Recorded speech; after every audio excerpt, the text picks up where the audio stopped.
What's going on, guys? I'm Lakota from Meyer Mediums, and this is vlog number 7.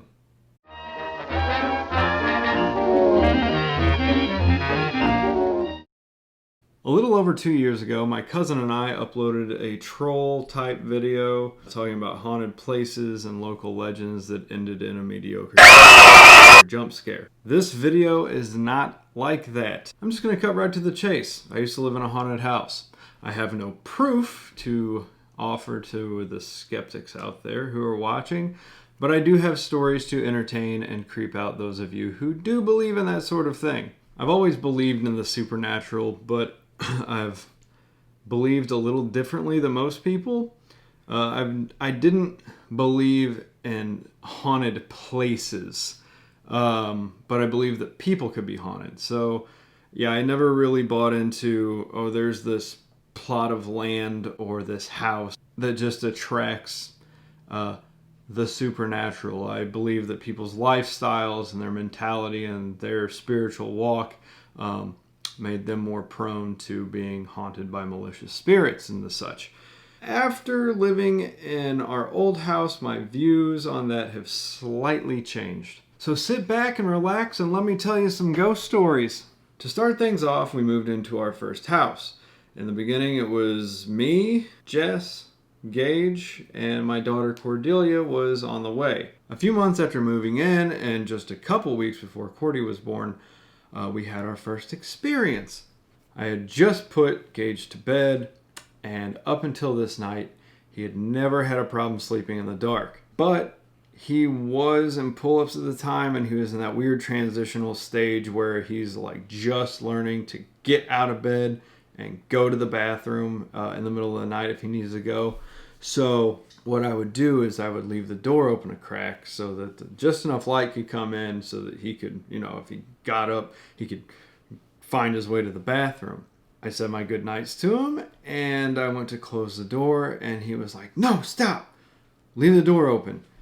And I looked at him, and he just had that look of pure, unadulterated fear that you usually only see on a child's face. And I understood right then what had happened. He developed a fear of the dark. A lot of kids at that age start getting scared of the dark. It's no big deal.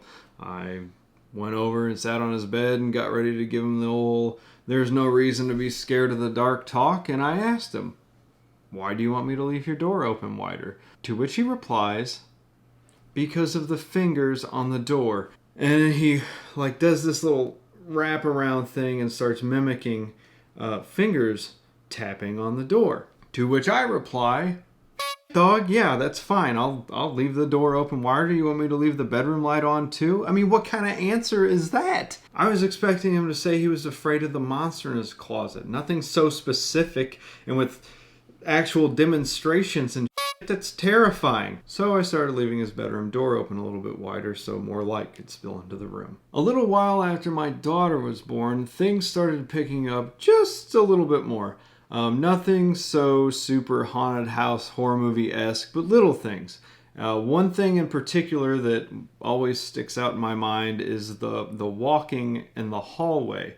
Because I would leave the hallway light on, I could see the light under my door, coming in. My son was still doing his thing where he would get up in the middle of the night, and I was really proud of him because he almost never wet the bed, and that was awesome. One night I heard him walking to the bathroom and then back again to his room, and then to the bathroom and then back to his room. I opened my eyes and I watched the shadows of his feet walk past our bedroom during these little excursions, and I just thought to myself, I was like, what the heck is this kid doing? And I got up and opened my door, and his door was open so I could see in, and he was in his bed. I even called out his name, and there was no answer. And by all rights, whenever I opened that door, considering that I could still hear his footsteps, when I opened that door and went into the hallway, I should have caught him right there at his door. But no, he was in his bed across the room. His door's here and his bed was here, and he was out. After this, I went back to my bed and closed my eyes. Just like with every other hard thing I've encountered in my life, I suppressed it, told myself it didn't happen, and decided to never talk about it. Turns out, I didn't have to be the one to bring it up. It wasn't just me and my son who were hearing bumps in the night and seeing fingers on the doors. My wife was the one who initially said, "Something's not right with this house." She said that multiple times while I was at work, she could hear someone in the basement bumping around and knocking things all over the place. One time she was so convinced that someone was down there, she called me at my work to ask me how to use the pistol. I said that instead of calling me at work, maybe she should call the police, but it turns out that there was nothing down there anyway. There was no sign of forced entry ever. There was just sounds, which I might add that I have also heard, and they were alarming. It sounded like there was someone in the basement. Just there's multiple times that I thought Jess was in the basement, and she turned out to be in the bedroom. She also said that whenever she was down in the basement doing laundry or just cleaning up, there was one corner in particular that was where actually my workout equipment was. She said that if you looked over there, it was like whatever was there disappeared, but whenever you went back to doing what you were doing, it would watch you, and she could just feel it over there, and she hated going in that corner of the room, and I don't blame her. My office was actually over behind that wall, and I didn't like being in my office. There was just all sorts of bad feelings associated with that end of the basement. Now, anybody can get the willies being alone in a cellar, but this is a little bit different. If you know my wife, you know that in our relationship, she's the level-headed one, and I'm the one with the wild imagination. So when she started talking about the strange noises and the weird feelings in the house, it started to make it more of a reality rather than my mind just playing tricks on me. But wait! There's more. This is where things started to kind of ramp up a bit and turn more into a Hollywood horror story rather than a, hey, I saw a shadow in the hallway type stuff. This next thing I actually still have a hard time believing because it seems like it's straight out of a Paranormal Activity movie. One weekend, my wife and 2 children now were heading out of town to go visit my parents. I had to stay behind because I had to work that weekend. I went into Gage's room and I helped him clean up. We put the toys where they're supposed to go. And then we said our goodbyes and they left. Now, this is just a weird little tick of mine, but I don't like open doors to rooms where nobody's inside. So if there's a room, I close the doors. So I shut his door and that door stayed shut the entire weekend. They came home Sunday evening, and while I was helping Jess put up what they had packed to take with them, Gage came in the room and said, "Dad, thanks for the castle." I didn't know what that meant because I didn't recall gifting him a castle, so I asked him, "What are you talking about, bud?" And looked at Jess. She didn't know what he was talking about, so he took me by the hand and led me into his room where I saw the castle, which just so happened to be all of his Legos stacked up into not so much a castle, but a tower. I looked at Jess and she looked at me like, "WTF are you doing in here playing with Legos while we're out of town? I thought you were at work." And I told him, "Hey, I'm glad you like it, buddy." And then I sent him to go brush his teeth. And Jess, of course, asked me if I built this Lego tower. And I said, "No, I was really hoping that you did." Even though I knew that wasn't the case, because the last time I saw his Legos, they were all disassembled on his Lego table. Gage came back in the room and stood next to the castle, as he called it, and that's when things went from oddly interesting to mildly unnerving for me, because while he was standing there, I realized that he wasn't tall enough to where he could reach the top few Legos on this tower. Needless to say, the castle was demolished as quickly as possible, and we didn't even really talk about it that much. It was just too weird, and we figured if we ignored it, that it would go away. After the Lego Tower incident, things seemed to quiet down for quite a while. We ended up getting this cat, terrible cat. And guys, I'm not a cat person, so I already have a disposition to just not liking cats. But true story, this cat sucked. And it seemed like after we got this cat, things started picking up again in the Meyer household. I would be up late at night, chilling on the couch with the cat, and all of a sudden I would hear these little footsteps pitter-pattering across the floor. The cat and I would both look to see if Gage was jogging out of his room, except for Gage would be with his mom and baby sister an hour away visiting my parents like they did on the weekends back then. There was this other time that Jess and I were watching TV, and this one got me. We were watching TV, and all of a sudden, this picture on the wall next to the TV came off the wall and hit the floor. And when I say came off, I don't mean that it, like, fell. It was like an invisible hand was behind it and pushed it out. Like, we both watched it go onto the floor. But yeah, that was unnerving. Then we had this other incident that happened that may have been supernatural, might have not been supernatural. But we were both sleeping and the cat was in our room, and we both woke up to the cat freaking out and our bed not quite shaking, but it was like in between a vicious vibration and a mild shaking. But our bed was going at it, and we both looked at each other and were like, is this an earthquake? And it's Missouri. We're close to a fault line. It very well could have been. I did look up the next day, though, to see if there was any earthquakes in the area, and there was nothing recorded. I know that some of those fly under the radar, so it could have been an earthquake, just an earthquake. I'm just saying I didn't see anything else rattling around in the room. But it was probably an earthquake. So you got to keep in mind that these things didn't happen in rapid succession. They were just kind of sprinkled about during a 3-year period while we lived in this house. And for the most part, this stuff never really bothered me. As I've said in previous vlogs, I'm a Christian, and I believe that God is bigger than the boogeyman, and there's really no reason to worry about it. That being said, these last 2 things that happened in this house, they got me. They left me more than a little bit shooketh. There was a night when the hallway light had burned out.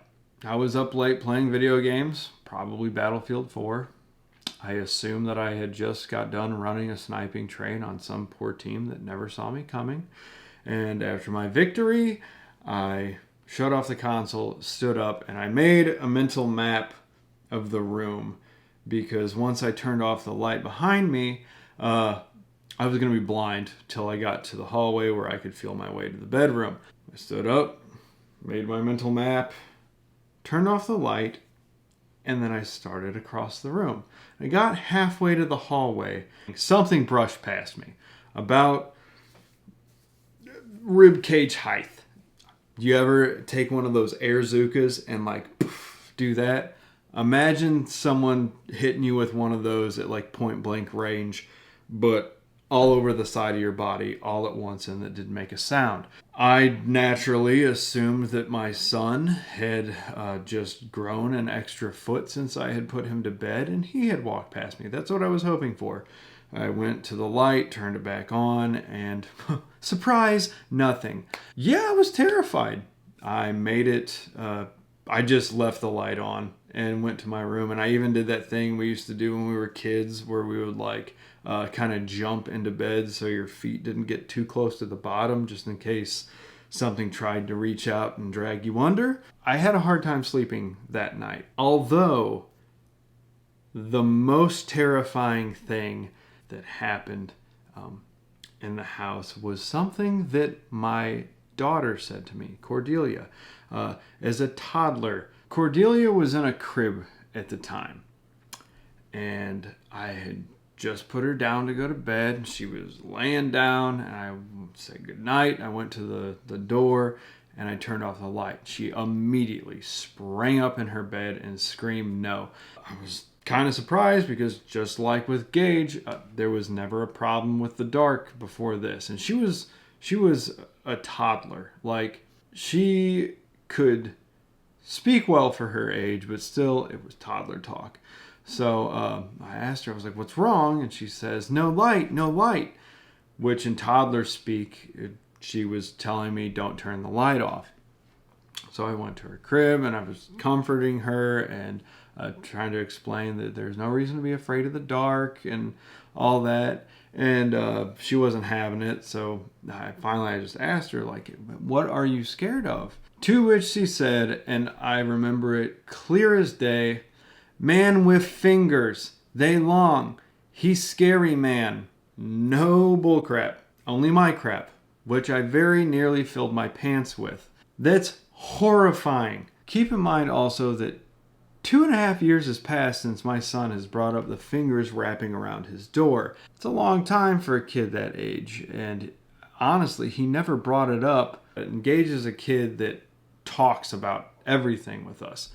So I highly doubt that he took his infant sister in private and was like, hey, this is going to sound weird and don't freak out, but like, there's this dude that roams around the house at night with freaky long digits. Mostly he just likes jiggling doors, but, you know, maybe keep an eye out for him. But after those last 2 instances, our house was quiet after that. Our last year in the house, nothing weird happened. Well, nothing seemingly supernatural happened anyway. Going back to my beliefs that I not believing in haunted places, I held on to that belief until we moved. Now we actually know the owners of that house. They just so happen to be some of Jess's relatives. Anyway, we never made mention about these things to them. Like, you don't want to advertise that your house is haunted by old sausage fingers.